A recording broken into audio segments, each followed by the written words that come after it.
mari kurira inzwa maungira somsemipade a dangerous one. Hapana hamusati maona sando dzandiwandira hanzi ndogona handisi homwe vaigera ndichachona ndinengedenga ina ndimbodonha. Let me tell you my story. Those are waiting for my town fine story. Ima I move from glory to glory. Anoradzi wanenire uraine kuti imi hambori. Let me tell you my story.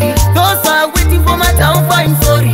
Ima I move from glory to glory. Anoradzi wanenire uraine kuti imi hambori. Inobva pane kumwe kubwinya nichenda pane kumwe kubwinya. Zvikanetsa tobabinda futi paigwinya. Takukwana pamamonya pamasinya malevels ekuchisa ndakupura epinya pandosvika vavengi vozvitinya nimotinya ndabadza futi matafinya. You can see me kwitaunge John Cena. Let me tell you my story. Those are waiting for my town fine story. Ima I move from glory to glory. Anoradzi wanenire uraine kuti imi hambori. Let me tell you my story. Those are waiting for my town fine story.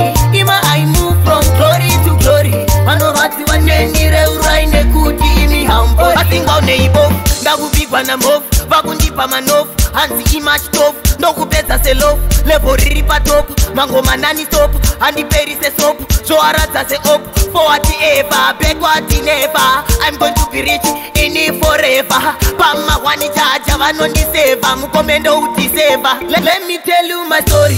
Those are waiting for my town fine story. Ima I move from glory to glory.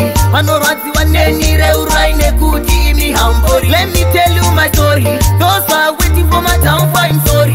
Ima I move from glory to glory. Anoradzi wanenire uraine kuti imi hambori. Soti msarabani varikurango wani zvikanzi ima ndiyakasimba sempani ndiyatekeshera kutopfuura muzumbani. Vanondida nimani vandita number 1 kundisaiza unomanya losi changu chipoini chiri overdose. Muzimu tanzo nditorisi boss muchandiripa pandisingos. Let me tell you my story.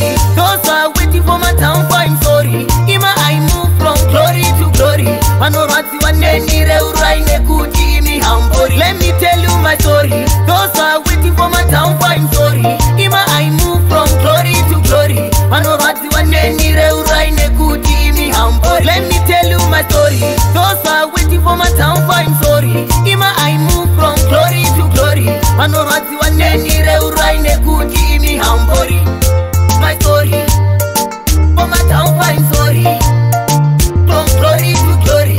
Anoradzi wanenire uraine kuti imi hambori. Prophet Leroy shiri pakwekwe yo Kenzo andiperi sepenzo.